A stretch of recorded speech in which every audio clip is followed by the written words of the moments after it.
सौदागर की बेटी लोक कथा बंगाल। बहुत दिनों पहले की बात है।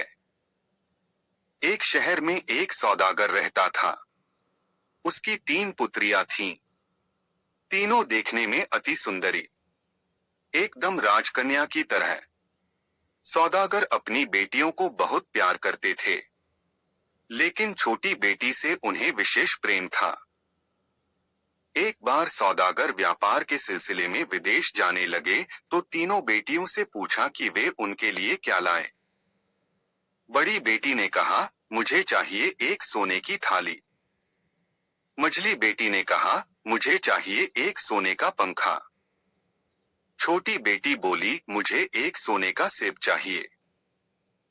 व्यापार कार्य करने के बाद सौदागर जब लौटने लगे तब बड़ी बेटी के लिए सोने की थाली, मझली बेटी के लिए सोने का पंखा लेकर आए, पर उन्हें कहीं भी सोने का सेब नहीं मिला।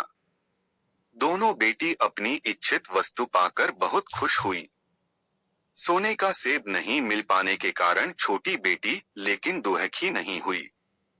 उसने पिता से कहा, आप तो अक्सर विदेश जाते हैं, यदि कहीं कभी भी सोने का सेब मिले तो मेरे लिए ले आइएगा। इधर एक राजकुमार घोड़े पर चढ़कर एक राज्य से दूसरे राज्य का भ्रमण करते हुए एक दिन सौदागर के शहर में आ उपस्थित हुआ। रास्ते में चलते चलते सौदागर के घर के पास जब वह पहुंचा तब उसने उसकी छोटी बेटी को देखा। उसे बहुत अच्छा लगा। उसे लगा कि वही उसकी रानी होने के योग्य है। वह सौदागर के पास पहुंचा। सब सुनकर सौदागर ने कहा, तुम्हारी बात सुनकर मुझे खुशी हुई, परंतु मैं राजी नहीं हो पा रहा हूँ। बड़ी लड़की की शादी किए बिना छोटी बेटी के साथ तुम्हारी शादी कैसे कर दूं? यदि तुम राजी हो जाओ तो बड़ी बेटी के साथ शादी करवा सकता है। सौदागर की बड़ी बेटी भी अत्यंत सुंदर थी। वह भी रानी होने के योग्य थी।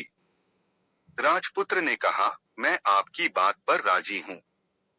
माँ पिता को दिखाने के लिए उसे अपने साथ लेकर जाना चाहता हूँ। 2 दिनों के अंदर वापस ले आऊंगा। सौदागर की बेटी को लेकर राजकुमार रवाना हुआ। थोड़ी दूर जाने पर राजकुमार ने अपने घोड़े से कहा, ओ मेरे पवन घोड़े, हमें मेरे जादूघर में ले चलो। देखते ही देखते अनेक राज्य नदीनद को पीछे छोड़ घोड़ा पवन गति से उड़ा।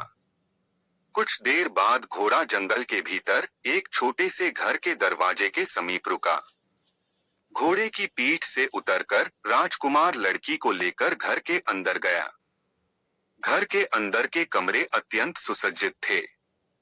एक कमरे में एक आसन पर उसे बैठने को कहा। एक सुंदर एवं नरम आसन पर जब सौदागर की बेटी बैठी तब एक दासी उसके लिए शरबत का गिलास लेकर आई।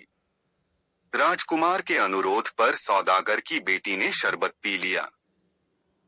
राजकुमार ने पूछा, इतने नरम आसन में वह कभी बैठी थी और इतना बढ़िया शरबत कभी पिया था? सौदागर की बेटी बोली, इतने नरम आसन में कभी नहीं बैठी और इतना सुस्वादु शरबत कभी भी नहीं पिया। राजकुमार ने कहा, मेरे प्रश्न का उत्तर में तुमने जो कहा है उस तरह का उत्तर रानी होने योग्य लड़की के मुख से कभी नहीं निकलेगा। तुम रानी होने के योग्य नहीं हो।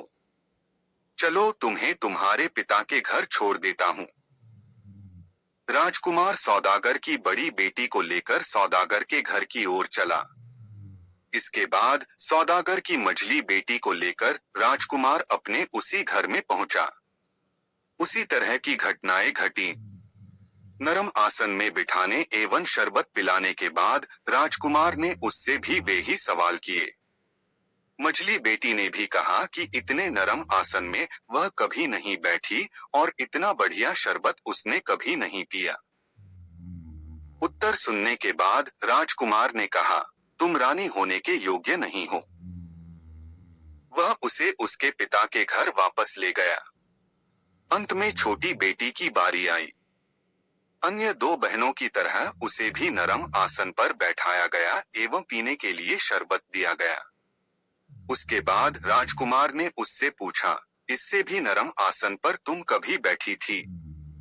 इससे भी बढ़िया शरबत तुमने कभी पिया है? सौदागर की बेटी हंसकर बोली, माँ की गोद इससे बहुत अधिक नरम है और माँ का दूध इस शरबत से भी अधिक मीठा है। अत्यंत प्रसन्न होकर राजकुमार ने कहा, तुम्हारी जैसी लड़की ही मेरी रानी होने के योग्य है। राजकुमार ने सौदागर की छोटी बेटी को उसके घर पहुंचा दिया। सौदागर सारी बातें सुनकर बहुत खुश हुआ। उसके बाद एक दिन उसने अपनी छोटी बेटी के साथ राजकुमार का विवाह करवा दिया।